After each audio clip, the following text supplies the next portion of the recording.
devant vous. Je suis surpris que sur un média comme Balafon, on n'a pas le courage de le dire. Le pionnier est devant vous. Le Cameroun est le foyer. Non, il faut le dire. On le reconnaît. Quand Laurent Tchapi dit qu'on a bouté la France, l'Afrique de l'Ouest, non, c'est nous qui avons créé ce mouvement, l'Afrique de l'Ouest. C'est nous. C'est incontestable, c'est un fait. Ça fait 15 ans qu'on mène ce combat. 15 ans, c'est 15 ans. Et l'Afrique de l'Ouest a pris 7-8 ans après que l'on ait commencé. Au Cameroun. Et c'est pas par hasard que ça part de ce pays. C'est pour dire que quand j'ai entendu le soutien à une dictature grabataire, c'est pas vrai. Parce que allez comparer les intérêts français de 1960, partant de 1960, c'est sur l'indépendance, jusqu'aux années présentes. Regardez la diminution des intérêts français. Rien que de 90 en 2025, 2023, peut-être 2010, 2015. C'est l'ancien ambassadeur français de France qui le dit. Il faisait un cours à l'Éric, une conférence, M. Guilou. Il faisait une conférence. La France a perdu plus de 35% de ses parts de marché au Cameroun. Comment vous pouvez être dans un endroit qui vous appartient, vous perdez les parts de marché. Et ça n'a pas cessé. Et M. Macron l'a confirmé ici à sa dernière visite, où il disait à ces entreprises que l'époque là est passée, soyez plus agressifs, soyez plus compétitifs. Hollande Tchapi était là, il a bien suivi. Donc, ce sont des faits. On ne conçoit pas que vous soyez chez vous et vous perdez les parts de marché. C'est une contradiction. On n'est pas obligé de faire de la propagande. C'est un fait. Deuxièmement, regardez en France. Quand le président Biya va en France, regardez comment il est accueilli. Faisons un parallèle avec le président Ouattara. Il y a plein d'Ivoiriens en France qui sont contre le président Ouattara. Pourquoi il n'est jamais inquiété quand il vient en France? Sa sécurité est serrée, assurée. Nos ambassades sont vandalisées en France. Pourtant, on dit que c'est le pays, le président est l'homme de la France. Ce sont les contradictions que ceux qui le disent doivent régler. Donc, quand j'ai fini de dire ça, je reviens sur le problème que vous avez posé, à savoir l'arrivée du nouvel ambassadeur. Mais c'est ça qu'il faut même comprendre. Parce que quand on dit que soutient une dictature grabataire, on peut soutenir une dictature grabataire, en même temps, on finance Boko Haram. Le président du Niger vous a dit ça à Mondovision, avec les preuves inattaquables. Il donne les noms, les circuits de financement, les dates de réunion. Il vous cite le nom des agents français. Boko Haram, c'est le Jack Tchad. Et c'est le Cameroun en souffre. Les gens ont perdu plus de 20 de soldats. Je pense que c'est bon ça. Il y a d'ailleurs 11 personnes qui ont été enlevées. Non, ça encore, comme c'est très chaud, soyons prudents. Mais je prends l'événement récent où il y a pratiquement, on nous attaquait. Nous avons perdu des militaires, près d'une vingtaine. Avec un armement sophistiqué, c'est la France qui est derrière ça. Comment en même temps on peut dire qu'on soutient quelqu'un et on lui fait la guerre? C'est pas ce qu'on fait à M. Ouattara. Tu prends son cas, il y en a d'autres. Donc cet ensemble de faits montre que, je ne vais pas revenir sur le dossier Bakassi, où la France a dit débrouillez-vous, malgré à l'époque encore les accords étaient valables. Je reviens pas sur le coup d'État de 84, toute chose que Laurent Tchapi connaît très bien d'ailleurs. Donc, il y a un mouvement historique qui a pour foyer le Cameroun, et ce n'est pas le fait du hasard, qui a mis la France dos au mur, plus que dos au mur. Nous l'avons obligé à faire de fausses réformes sur le franc CFA, alors qu'avant elle a nié, la France a passé le temps à nier cette réalité. La question de base militaire que nous avons posée pendant des années, elle a nié pour après se soumettre et tout. Donc ce devoir de mémoire devant lequel Macron fait semblant de se livrer, lui a été imposé. Et nous avons repris le combat de ceux qui nous ont précédés. Les historiens, des IPC qui nous ont précédés dans ce combat-là. Nous avons seulement remis ça à l'ordre du jour et il n'a pas le choix. Tout à l'heure, je vous ai dit que le terme n'est pas le fait du hasard. Oui. Le Cameroun a mis sur pied une commission pour réécrire son histoire. Cette commission fonctionne à l'eau, elle est en train de travailler. Donc ça a boosté M. Macron à faire son théâtre pour essayer de rattraper les choses. Le timing, élection présidentielle, oui et non. Oui, parce que justement, Roland a raison, on est en période présidentielle. Le moment est assez opportun. Mais la véritable raison, c'est que on vous a envoyé un général être ambassadeur ici. Ce n'est pas habituel dans la diplomatie. Qu'on envoie un général d'armée, un général, ça a créé beaucoup de problèmes dans la diplomatie française. Parce que les diplomates classiques et historiques disent, mais c'est qu'elle a fait ça.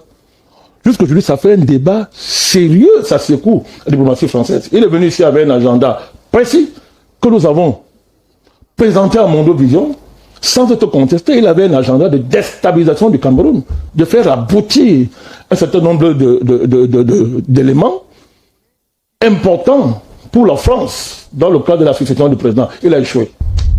Un nouveau arrive, nous allons réserver un bon comité d'accueil en sortant les dossiers secrets tout ce que la France est en train de faire actuellement au Cameroun, à travers les ONG, la société civile, etc., on va le lui présenter à mon vision comme on l'a fait pour l'ambassadeur précédent. Donc, dire que la France soutient le régime en place et être le lieu où toutes les dynamiques de déstabilisation du régime sont cocotées, c'est une contradiction qu'il faut que ceux qui le disent règlent et affrontent. Donc, conclusion, comme vous l'avez dit, la France est dos au mur. Dos au mur. Elle est dos au mur en Afrique. La démarche de Macron est simple. Je vais entrer dans le fond, avec votre permission. Il est question, et ça c'est un problème interne à la France qui est profond, puisque la France a un problème. La France a même un problème de souveraineté, comme les pays africains. C'est ce que les gens oublient. On se demande à qui appartient la France. À Rothschild, au Christ, etc. Macron, c'est leur argent. Il est donc question pour ces gens de démanteler la vieille France-Afrique de papa et la remplacer par la France-Afrique des gens comme Macron, basée sur les multinationales, avec un ensemble de standards, ou bien d'étendards, les visas étudiants, les bourses étudiants, la double nationalité, etc., la promotion des acteurs culturels. La France est la capitale de la culture africaine, ça doit vous interpeller ça, et particulièrement camerounaise, tous vos influenceurs, tous les gens qui sont en France. Ils vont. C'est pas le fait, ils résident, c'est pas le fait du hasard. On promeut les légendes, etc. Et c'est dans un programme qui est assumé, c'est-à-dire c'est le programme de la diplomatie française. Il est question de produire les Young Leaders version française, puisque c'est l'Amérique qui maîtrise cette affaire-là. Donc les Français ont créé une nouvelle génération de Young Leaders, c'est-à-dire des Africains qu'on fabrique pour travailler en Afrique pour le compte de la France. C'est ça qui est derrière tout ça. Donc, démanteler cette vieille France-Afrique suppose de tromper les Africains avec des gadgets, comme ce truc qu'il est en train de faire. Il est président, il écrit l'histoire. Bon, faut dire, il fait semblant de nous remettre nos trésors volés. Mais vous voyez l'ingratitude et l'insulte. On nous dit non. Mais avant de vous rendre ça, il faut qu'on s'assure que vous pouvez garder ça. Ou bien que quand ils sont venus voler ces trésors ici, c'était bien gardé. Donc c'est tout ça, vous voyez qu'on est en pleine hypocrisie et que des Africains sérieux ne peuvent pas accorder la moindre importance à la gesticulation du petit président de l'Élysée. Jacob Tsatitsa, dans cette lettre, on a tout lu, sauf des excuses officielles. La France qui reconnaît qu'elle est impliquée dans ce qu'on a enregistré entre 45 et 71 au Cameroun. La France ne s'excuse pas. Est-ce qu'elle ne devrait pas le faire? Et est-ce que la rédaction, la sortie de cette lettre ne devait pas être l'opportunité même pour la France de s'excuser? Avant d'arriver là-bas, il faudrait que je vous décrive un peu comment le processus, selon moi, s'est passé. En effet, 2 ans après la création de l'UPC, en 1950, les administrateurs et les stratèges français envoient une note sur la souveraineté française sur le Cameroun. Dans cette note, il est écrit noir sur blanc que le Cameroun constitue un point géostratégique très important pour la France en Afrique. Parce que pour arriver au Tchad, où se trouvent des intérêts français, il faut passer par le Cameroun. Pour arriver au pays qu'on appelle aujourd'hui la République centrafricaine, il faut passer par le Cameroun. Et pour cela, les stratèges français conseillaient au gouvernement français de noyauter l'économie camerounaise en investissant dans les points stratégiques. Il s'agit des aéroports, des ports et des chemins de fer, ainsi que les terrains d'aviation. Et pour cela, la France a concocté un plan qui consistait à faire passer des textes à l'Assemblée projetée être mis sur pied au Cameroun et de faire passer ces textes à l'insu des élus pour que ces textes soient validés lors des séances de l'Assemblée. Et ce qui a été fait, et ce qui le prouve, c'est que les terrains où se trouve l'ambassade de France aujourd'hui sont le fruit d'un bail amphithéotique de 99 ans. Les ports, pour ça, les archives ne nous ont pas encore permis de vérifier si ces baux ont été levés ou pas. Mais pour ce qui concerne le terrain de l'ambassade, ces baux persistent. Un intervenant dans une télévision l'a bien expliqué. En ce qui concerne l'absence des termes comme réparation dans la lettre, c'est ce qui est le plus frustrant et c'est ce que je désigne comme un couteau qu'on tourne dans la plaie, dans la mesure où on ne peut pas parler de reconnaissance d'une guerre sans parler de réparation. Réparation judiciaire, réparation politique et réparation économique. Avant même de parler de la réparation, est-ce qu'on ne devrait pas demander pardon à ce peuple, au peuple camerounais? Ça, c'est une évidence. Demander des excuses. Pour ce qui concerne la reconnaissance de la guerre menée par les Mao Mao contre les Anglais ont invité solennellement les combattants Mao Mao et ont reconnu officiellement lors d'une séance solennelle les massacres et les exécutions qui ont eu lieu au Kenya. Pour ce qui concerne le Cameroun, les assassinats politiques, les empoisonnements comme l'empoisonnement de Félix Roland Moumié à Genève devraient être reconnus et réparés comme il se doit. Et la France devrait demander des excuses à propos. Justement, pour le cas Moumié, la France dit ne pas disposer d'assez d'éléments pour reconnaître son implication dans son assassinat. Que comprendre? Ça, c'est une en avant parce que les archives existent. Les archives concernant cet assassinat existent au niveau de la Suisse. Et la commission a pu y arriver. Je ne sais pas pourquoi ils ne peuvent pas mettre en exergue ce qu'ils ont trouvé dans les archives. Ces archives existent, je le précise bien. Est-ce que ça veut donc dire, Jacob Tatita, que le travail qui a été fait par la commission mémoire, vu que le président français dit qu'il fait la sortie sur la base des éléments mis à sa disposition par la commission mémoire, est-ce qu'on peut dire que le travail de la commission mémoire est partiel? La commission mémoire n'est pas allée au fond des choses. On ne peut pas parler tellement de partialité dans la mesure où l'exemple concret, c'est dans les années 65-67, après l'ouverture du front de l'Est, la France est venue au secours du Cameroun. Et pour qu'elle vienne au secours du Cameroun pour combattre le front de l'Est, le Cameroun a promis un paiement en nature. Malheureusement, je n'ai pas vu des informations concernant ce paiement en nature dans le rapport qui a été publié. Ce qui sous-entend qu'il y a des passages qui ont été passés sous silence, probablement pour déplaire. Les membres de la commission n'ont pas eu à certains documents d'archives aux archives nationales de Yaoundé.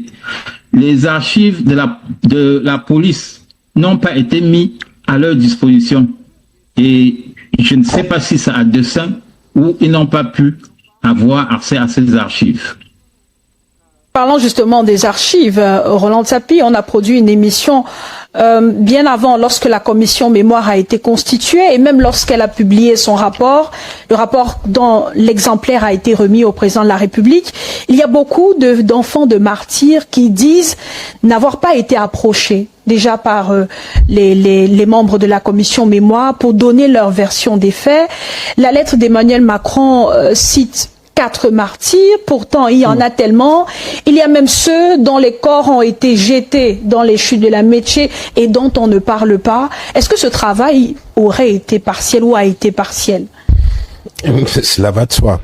Déjà le timing, le temps mis pour produire le rapport, il faut dire qu'il était insuffisant pour rentrer dans l'histoire du Cameroun telle qu'elle a été menée par la France. Notez que la France prend officiellement possession du Cameroun en 1919 avec le traité de Versailles du 28 juin 1919, je crois. Et à partir de ce moment, quand on vient nous proposer un rapport qui part le rapport était circonscrit 45-71. 45-71. Qu'est-ce qu'on fait de tous ces années qui sont derrière depuis 1919? Il y a déjà un problème à ce niveau. Donc, c'est lui qui a défini le job description de la commission, a expressément fait de laisser une bonne partie de l'histoire derrière. Et c'est justement cette partie de l'histoire qui, je veux dire, contient le maximum, ou plutôt les plus graves exactions qui ont été commises sur les populations camerounaises par la France. À ce moment-là, qu'on parlait encore de l'indigénat.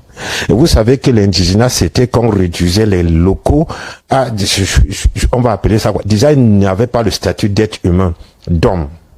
Ils avaient au mieux le statut de servant, c'est-à-dire que si on pouvait les considérer comme des gens qui réfléchissent, ils pouvaient être celui qui réfléchit à laver le sol, à casser les cailloux pour faire passer une route quelque part. Vous connaissez l'histoire de Ndjormassi, par exemple, où les chefs, l'administration française s'appuyait simplement sur des chefs traditionnels dans différents contrées pour recruter de la main-d'œuvre qui était amenée de force dans des endroits où il y avait effectivement des travaux lourds comme ça. Parce qu'en reprenant la France, le Cameroun des mains de l'Allemagne avait entrepris la construction des chemins de fer et s'était arrêté dans la localité de Ndjok, où il y avait tout un grand rocher, comme on explique, et ils n'ont pas eu le temps de développer les stratégies pour pouvoir y arriver. La France qui reprend le Cameroun a envie à tout prix de relier Douala à Yaoundé par le train, pour des raisons évidentes. Le train était le moyen le plus facile de transporter les marchandises et autres là. Or, il y a cet obstacle de la roche de Ndjok et il fallait la casser à la main. C'est pour ça que des indigènes, comme ils l'appelaient à l'époque, étaient recrutés des villages les plus lointains possibles, à l'ouest et au-delà, pour venir.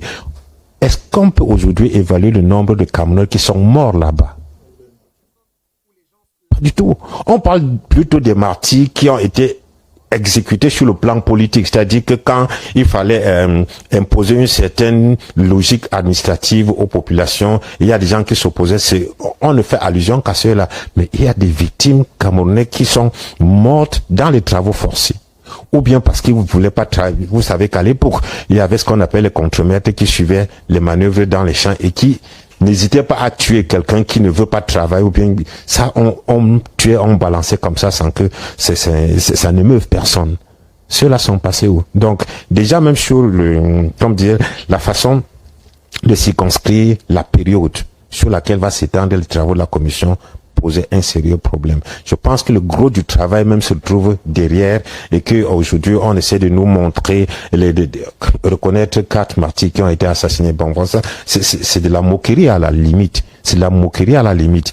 Je me rappelle justement au cours de l'émission qu'on avait fait ici après la publication du rapport, soit c'était en direct ou bien après, il y avait quelqu'un qui nous a appelé de la zone des États comme ça, ou bien dans la Sadaga maritime, pour dénoncer justement ce rapport en disant qu'il, lui, il est un fils de martyr, il est descendant d'une famille qui a été complètement exterminée à l'époque de Ndjormassi, et pendant les travaux, personne n'est venu les consulter, leur poser des questions, savoir ce qu'ils avaient perdu, autre personne n'était venu.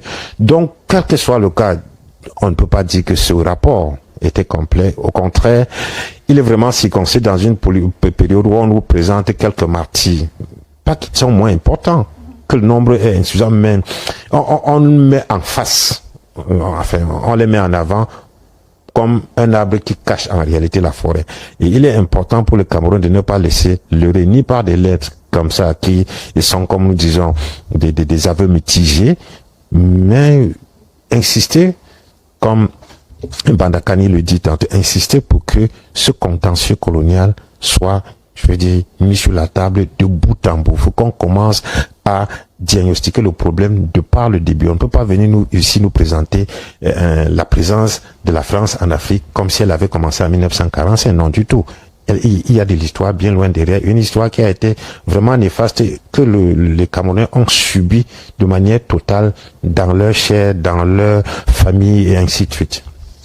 Jacob Satitsa, vous avez justement parcouru et fouillé les archives. Vous avez commis 2 ouvrages sur la guerre enregistrée au Cameroun. Le premier, intitulé Cameroun, une guerre cachée aux origines de la France-Afrique, 1948-1971. Le deuxième ouvrage, La guerre du Cameroun, l'intervention de la France-Afrique, d'ailleurs préfacé par Achille Mbembe. Dans ce livre ou dans ces 2 ouvrages, est-ce qu'on a une idée, une estimation du nombre de morts La France ne dit rien à propos du nombre de morts enregistrés au Cameroun et même parlant de la qualification de ce qui s'est passé au Cameroun. Est-ce qu'on peut, sur la base des recherches faites par vous et des livres parcourus, on peut parler de guerre plutôt que de génocide?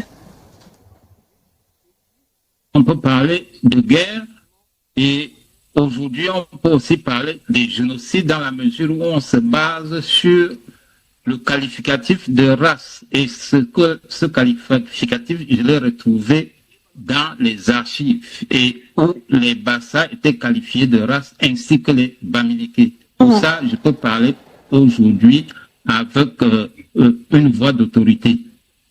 Il y a également eu un autre génocide, le génocide, la volonté d'éliminer un groupe ethnique désigné comme tel et qui est, on peut retrouver dans les archives. Il s'agit par exemple des massacres de Tombelle ou nettoyage ethnique. Peu importe le camp où on se trouve, les appellations varient. Mais pour trancher net, il faudrait confier cette qualification à des organismes experts dans le domaine, comme les organismes de droits de l'homme ou les cours de justice internationale. Et en ce qui concerne également le qualificatif de guerre, pour nous, ça ne souffrait pas d'un doute, parce que nos recherches ont démontré qu'effectivement, il y avait guerre et qu'il ne fallait que reconnaître et procéder à des réparations. Pour ce qui est des chiffres, ce sont des estimations. Les archives britanniques, notamment ceux de l'ambassade britannique qui étaient en fonction à cette période à Yaoundé, parlent de 75 000 morts. Et les autres estimations, notamment ceux des forces militaires en présence à cette période en 1960, parlent de 20 000 morts en quelques mois. Et la somme des autres décomptes parle de 120 000 morts. Mais il faudrait qu'on procède à une graphique sérieuse pour pouvoir déterminer l'effectif des morts qu'on a pu enregistrer à cette période. Ou tout au moins donner une estimation plus ou moins valable du nombre de morts enregistrés durant cette période.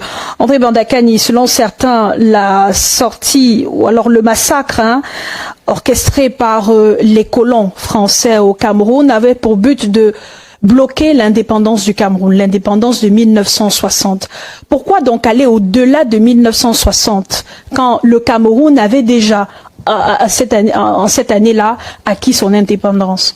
J'aime beaucoup votre relance parce que ça permet de repréciser, de recentrer la volonté, de recentrer pour se démarquer de la volonté française, consistant à vouloir tribaliser le nationalisme camerounais. C'est très important. Parce que il y a une tendance, et c'est une stratégie des stratèges français, qui consiste à tribaliser le nationalisme camerounais. Or, les archives même françaises contredisent cette même pas une thèse, cette démarche de la France. Parce que toutes les archives françaises, il n'y a pas meilleur en termes d'archives pour démontrer que c'est un mouvement véritablement national, qui a dépassé largement l'horizon ethnique. Donc c'est important. Parce qu'il y a un travail profond qui est fait pour morceler le nationalisme camerounais. Les Sawa ont leurs héros, les Bamileke ont leurs héros, les Bassa ont leurs héros, etc. Chacun a son héros. Il n'y a rien de plus rétrograde et réactionnaire qu'une telle approche. Donc je vous remercie pour cette relance-là. C'est-à-dire que votre question est très pertinente parce que, justement, c'est ça le piège dans la démarche de M. Macron. M. Macron s'assure dans son rapport à poser que dès 60, la France, en réalité, n'a plus de problème en tant que tel avec le Cameroun. Qu'il y a un gouvernement camerounais qui est là et que c'est lui qui est responsable. Donc, le Cameroun est en quasi-guerre civile avec lui-même. La France reconnaît que la France a accompagné le gouvernement camerounais de l'époque, mais après 1960, la France n'a plus rien à voir dans cette affaire. Et vous allez observer que dans l'opinion publique camerounaise, des gens sont propulsés, mis en avant pour développer ce genre de thèses. De manière à ce que une prétendue guerre civile camerounaise remplace le contentieux, j'aime pas ce mot, la guerre coloniale que la France nous a livrée jusqu'en 71. Parce qu'après 60, il y a les accords secrets de coopération qui font du Cameroun une néo-colonie. Une néo-colonie. Donc, donc, il faut être vraiment un peu ignorant, volontairement ou involontairement, pour croire qu'il y a eu une vraie indépendance en 1960. La France a trafiqué tout ça, elle a fait pression à l'ONU pour fausser les rapports de tutelle et invisibiliser le cas camerounais. Ça lui a donc permis d'imposer les accords de coopération. Vous connaissez la séquence André-Marine Bida, Aïdjo, etc. L'enjeu, c'est les accords secrets de coopération. Dès que le président Aïdjo est nommé président du Cameroun, il n'est pas élu. Il est nommé après qu'il ait signé les accords secrets de coopération. Parce qu'il faut rappeler ça, c'est important. Donc, le voie de la France nous a fait une guerre jusqu'en 71 à l'assassinat d'Ernest Ouandjé. Ça a continué, hein, ça n'a jamais cessé. Parce que c'est la France qui organise le système politique camerounais, qui crée l'État camerounais, qui impose les accords secrets de coopération, qui détermine le Cameroun tel qu'il est aujourd'hui. Alors, ça ne s'est jamais arrêté. Ça ne s'est jamais arrêté. Ça continue jusqu'à aujourd'hui. C'est ça Boko Haram, pour ne parler que de Boko Haram. Donc, il faut donc voir la démarche cynique. Le cynisme a remplacé la science historique. Le cynisme a remplacé la science en la matière. Vous avez fait un cynisme du président de la France qui crée une commission. D'abord, je ne reviens pas sur son président. Vous voyez que on est tous d'accord ici pour ne pas parler du président de la commission. Donc moi aussi, je ne peux pas citer son nom. Peut-être que c'est l'ami de Roland, je ne sais pas. Donc, vraiment le président de la commission. Il ne m'a pas coopté. Non, on ne peut pas te coopter. Parce que bon, toi tu n'es pas très contrôlable. Donc la composition de la commission déjà fait problème. Le président d'abord. Ligue Bassi. C'est une manière de vous insulter. Je ne remets pas en cause son génie artistique, mais qu'est-ce qu'il fait dans une commission comme celle-là? C'est pas sa place qu'il a fait, ce qu'il sait faire, chanter. Pourquoi on l'a mis là? Parce qu'il faut toujours vous présenter comme des gens émotifs, vous êtes des nègres émotifs qui aimaient danser, qui aimaient rire, vous riez même sauvagement, etc. Vous aimez le sport, la danse. C'est pas fait par hasard. Maintenant, les gens qui, la directrice scientifique elle-même, quand elle est là, ses compétences sont reconnues, en apparence, oui. Mais, celui qui donne le là, c'est le président de la France. Donc j'insiste, si vous voulez appeler ça rapport, bon ok, appelons ça rapport. Mais du point de vue de la rigueur scientifique, rigueur que peut revendiquer Tacitza, qui a fait ses preuves dans les ouvrages qu'il a écrits, ben excusez-moi, hein, c'est un chiffon. C'est un chiffon, nous on appelle ça chiffon. Vous insultez le travail des membres de la commission, qualifiez ce document de chiffon. Mais ce que vous dites là, si vous êtes d'accord avec ma démonstration, conclusion c'est quoi? C'est un chiffon. Ça reste un document sur lequel on peut émettre des réserves. Non, madame, ça n'a rien à voir avec la compétence scientifique. Puisque un scientifique, on lui passe une commande, il fait ce qu'on lui a dit. On lui passe une commande, ça n'a rien à voir avec les compétences.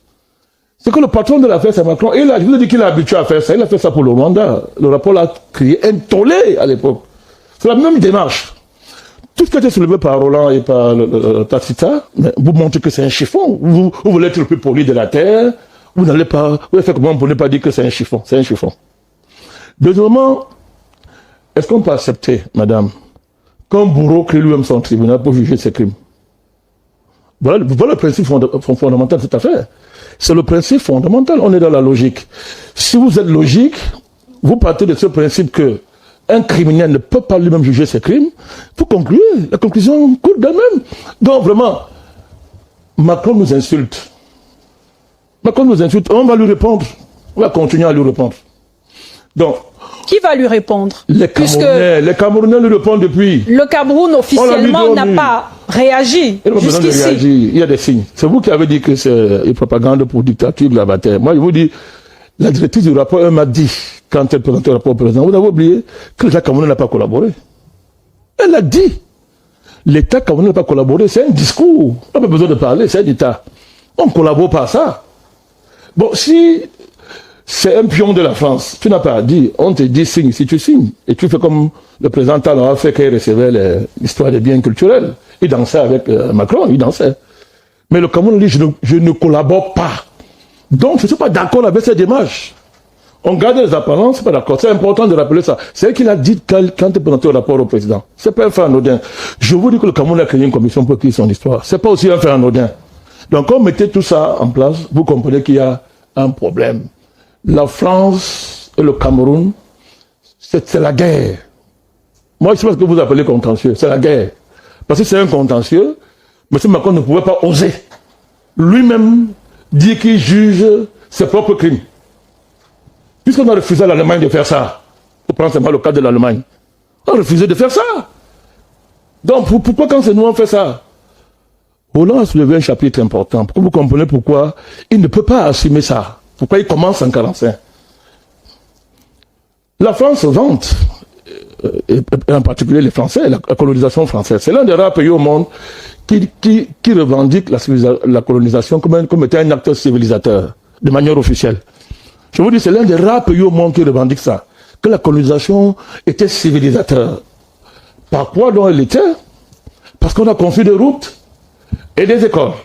Mais quand vous avez bien suivi le raisonnement de Franck tout à l'heure, et c'est la vérité historique, mais la main-d'œuvre qui a fait tout ça était gratuite.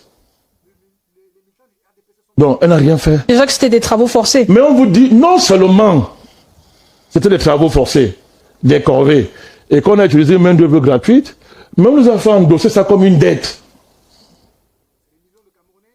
Mais oui, d'ailleurs, le président français avait fait une sortie dans ce sens pour dénoncer l'ingratitude de l'Afrique. L'Afrique qui n'a pas dit merci, qui n'a pas remercié la France. C'est bien de rappeler ça. Parce que c'est vous qui on appelle ça partenariat. Bon, moi je ne sais pas comment on fait pour appeler ça partenariat. Vous voyez que de Sarkozy, depuis De Gaulle, commençons par De Gaulle, ce monsieur est arrivé dans nos pays, il était un rayon, il était tout mince comme ça, on l'a habillé, on l'a nourri. J'ai dit au Cameroun, si la France libère au Cameroun, on le sait, vous avez fait des émissions là-dessus ici. Donc, la France libère au Cameroun. Vous regardez la récompense qu'on nous fait? Bon, depuis De Gaulle jusqu'à le type qui est là maintenant, là, ça a changé quoi? Le chef de l'État français. C'est le paternalisme le plus réactionnaire, l'arrogance. Il n'ose même pas dire qu'il demande pardon. Il n'ose pas. Mais on vous insulte. Et la France est comme ça. La France est comme ça. Il y a quand même un contraste, Roland Tapi, entre le service rendu, même bien qu'il ait été forcé par les Africains, et les massacres de la France, les massacres orchestrés par la France. Comment expliquer la barbarie, la brutalité avec laquelle des Africains ont été massacrés, tués, assassinés, torturés par les Français? C'était quoi? C'était quoi l'élément déclencheur de tout cela? En parlant des chiffres, je voudrais ajouter à ce qu'a dit Tacita, parce que ça m'est revenu. Quand les carnets secrets de la décolonisation, Chafar, il ne parle pas du Cameroun, il dit que c'est au moins 450 000 personnes. Vous voulez seulement rappeler ça. Lui qui a fait des recherches, il faut ajouter ça. Vous allez comprendre que il ne peut même pas définir parce que c'est grave. Ce sont des centaines de villages qu'on a rasés. Vous parlez seulement des villages qui ont été rasés. C'est en centaines qu'on les compte, les villages. Donc c'est déjà dans les carrés secrets de la décolonisation. C'est pas vous qui avez écrit un français, Chafar. Il dit que lui, à l'époque, il comptait, on était déjà à plus de 450 000 morts. Mais d'autres historiens démontrent que c'est peu. C'est une parenthèse. Voilà, Tapi. Oui, la question c'est de savoir pourquoi est-ce que la France était si violente vis-à-vis des populations camerounaises à l'époque. Il faut se rappeler que la colonisation fait suite à l'esclavage. Et depuis l'esclavage, si vous êtes considérés plutôt comme des objets qu'on peut vendre, acheter et trier, mettez dans un bateau, enchaîné, et pendant qu'on est même en train de partir avec vous dans le bateau en route, si on voit que quelqu'un donne des signes de faiblesse et tout, on balance dans l'eau comme ça. Bref, les objets, meubles et immeubles étaient plus importants à l'œil des Blancs que l'Africain. Il était moins que rien, déjà à l'époque de l'esclavage. Maintenant, quand on a évolué, au moment de la colonisation, comme Bandakani dit tantôt, au mieux vous étiez considérés, quand je dis vous, je veux dire nous, les Africains, étions considérés comme des animaux qui sont à la limite émotifs. Et comme l'émotion, faut contrôler par la violence, c'est pour ça qu'il y avait le bâton à côté pour pouvoir atténuer tout type d'émotion, que ce soit les pleurs, les réactions animales, instinctives et tout. Donc, si on nous accordait un minimum, c'était que nous sommes des êtres vivants, mais des êtres instinctifs qui ne réfléchissent pas, mais qui ne réagissent que de manière émotionnelle, avec la force, avec la violence. Et comment canaliser, comme les animaux, comment vous voyez comment comme nous discutons nos routes avec les bœufs. Là, vous voyez, quand vous êtes dans la voiture, quoi, quand vous voyez comment celui qui contrôle ces bœufs est en route, il est avec le bâton. Parce qu'il considère le bœuf comme celui qui ne veut pas réfléchir, savoir qu'ici, là, non, faut pas passer, non. Il faut que le bâton pour lui rappeler. C'est comme ça qu'on était considéré. Et en même temps, il fallait pas que pour des raisons économiques, on s'encombre, pour ce qui est de ces indigènes, d'un certain nombre de difficultés ou bien de dépenses. Quand vous êtes un peu malade, bref, quand vous n'êtes plus productif, rentable parce que vous avez été atteint par une maladie ou bien de la